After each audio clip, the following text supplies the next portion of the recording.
So for techniques 3.0, take your crayon and divide your paper in half horizontally first. We're going to do 3 spaces.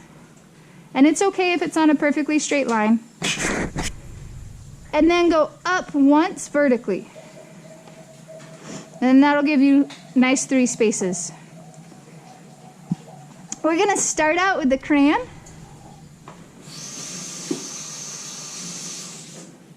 So if you want to draw the same thing I do, that's fine. If you want to do something else, you can. If you want to write your name, you could do that. But what the crayon will do is, because the crayon is made of wax, the crayon will make it so the watercolor doesn't soak into the paper.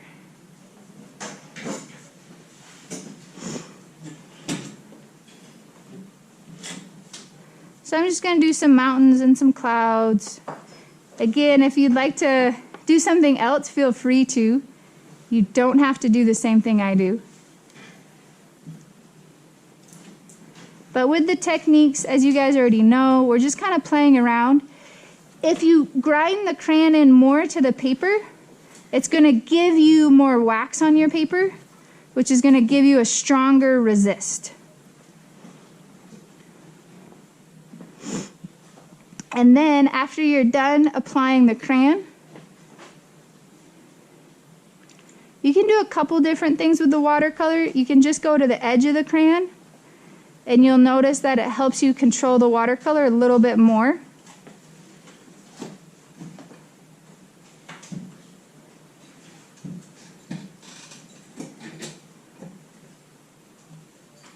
Nice job, everybody, jumping right in.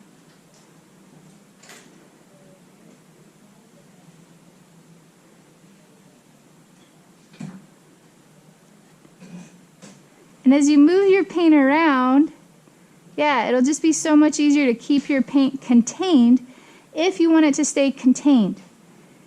The other thing you can do is you can paint right over top of your crayon. And because the crayon's made of wax, it's going to resist the pigment and the water from soaking into the paper. And so you'll get the color of your crayon staying, but then you'll get the background color of your crayon. And it's kind of fun to play with crayons. It's like going back to your childhood. Maybe if you didn't get to play with crayons in your childhood, then here's your chance to enjoy playing with crayons.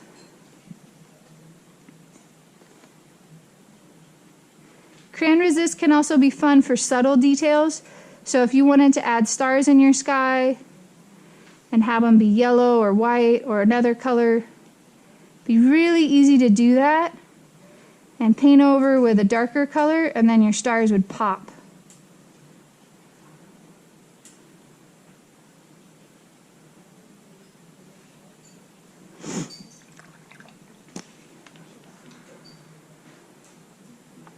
And you could use more than one color crayon. You wouldn't have to use just one. And if there's anybody else that just needs a reminder of how to start this, go ahead and put your tape down. Make sure it's pressed on there. If you only have one piece of tape, that's okay. If you were able to get 2, that's great. We started dabbing the light blue on there, and then we went to the dark blue, then we went to the light purple, and you guys can probably guess we're going to the dark purple next. And notice I'm not touching my colors yet. If you accidentally touch 2 together, that's okay. All these colors mix really well together. Try to avoid your other painting over on the left though, so that you don't blend them. If you were to accidentally get some paint in there, you could dab it with your paper towel. And lastly, we're going to grab black. And again, try not to touch the other paint colors. And dab some black on there for the full depth of your galaxy. Our other colors will give us a variety of tonal value and make our painting a little bit more interesting. instead of just a night sky. It kind of looks like a weird camo pattern design thing. So after you've got all your paint down, now comes the fun part. I know, you're gonna take just water, and then you're going to let the water do the work and blend all the colors together. You might have some areas that are stained, like that little purple area right there got stained. That's okay. Stains work for the galaxy. So just kind of let all those colors run together. Clean your brush off again and just add water. It's like baking something that's a just add water thing. If you have no idea what I'm talking about and you haven't cooked or done anything in the kitchen, maybe that's next weekend's thing to do. It's a good life skill to have, and it'll save you a lot of money. So just push those colors around.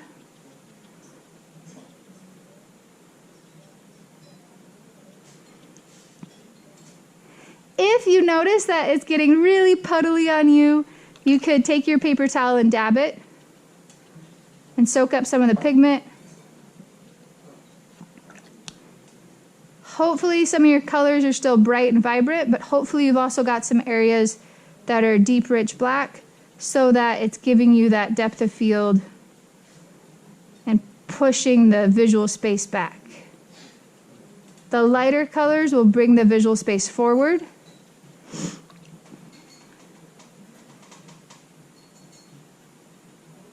So if you're into drawing or shading, you know that you need high contrast in order to get more depth in your artwork.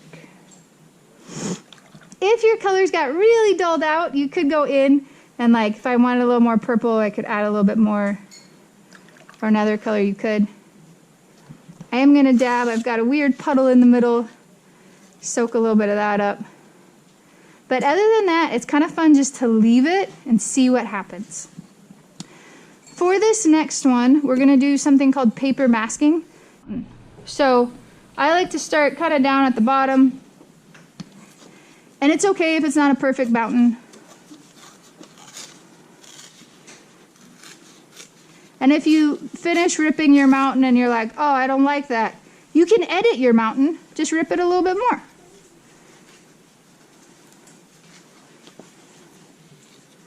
And you can add to it. So of course, with any of these techniques, you can apply them however you want. So you could do paper masking by cutting something into a very specific shape. Same with the tape. Leave your tape on your paper for today. We will peel it off next class. If you peel your tape off when it's wet, it'll rip your paper, and that's just frustrating. So, taking your ripped piece of paper, you'll arrange it somewhere on that lower level that we have left. And you're going to want to hold it firmly down. So I paint with my right hand, so I'm going to hold it down with my left, and I'm going to kind of spread my fingers out a little bit so I know that that's down. I'm going to grab my flat brush. Make sure it's clean first. Oh, it was a little dirty.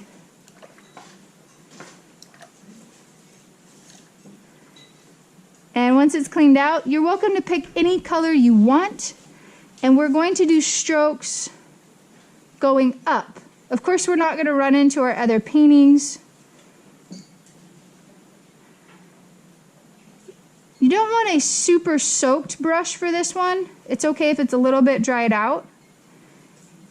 And the reason we're doing strokes only going up is because then the paint's not going to sneak under.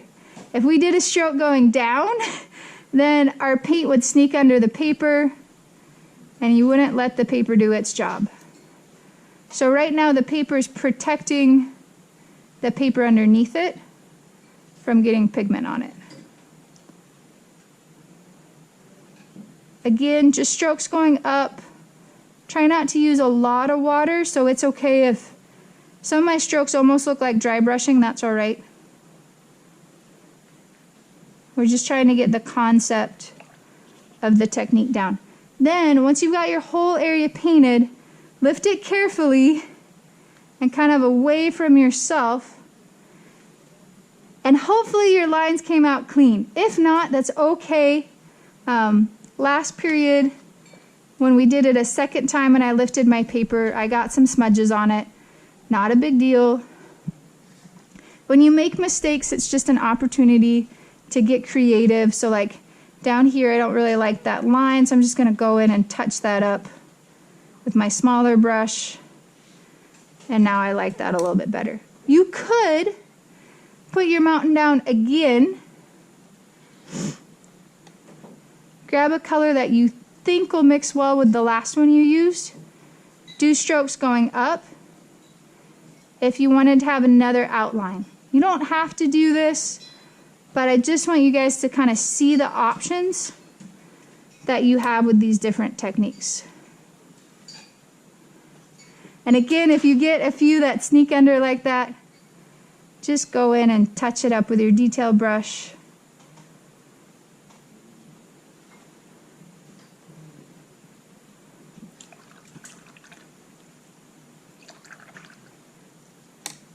Our ripped pieces of paper, we don't need to save those.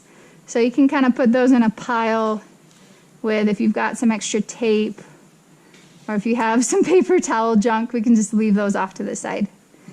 So those are techniques 3.0. Let those dry. If you're still finishing any one of those up, that's fine. Again, leave your tape down for today. For the rest of class, I'm going to give each of you guys a fresh piece of paper. Just like we've done with the other techniques, you can paint anything you want as long as it's school appropriate, and try to use at least one of these new techniques that you learned. If you want to add any of the old techniques with these, that's fine, but make sure you're using either paper masking, tape resist, or the crayon. If you would like more crayons, you're more than welcome to come to the back counter and grab some more crayons.